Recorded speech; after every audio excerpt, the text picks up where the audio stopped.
доктор Велислав Георгиев, лекар-диетолог.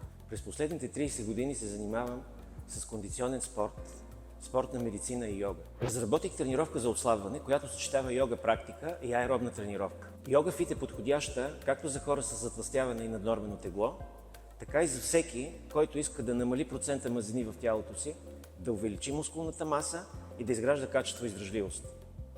Тренировката е час и 30 минути, 45 минути йога, 45 минути фитнес, като втора част се състои в залата за кардио упражнения. Всеки участник определяме с каква пулсова честота да тренира, така че тренировката да е максимално комфортна, но същевременно и ефективна.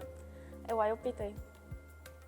Предимствата на Йога Фит са, че се правят асани в определена последователност, така че жизнената енергия да протича правилно. Работим с вниманието, като го насочваме в определени точки на тялото. Тези точки са проекция на енергийните центрове, чакрите.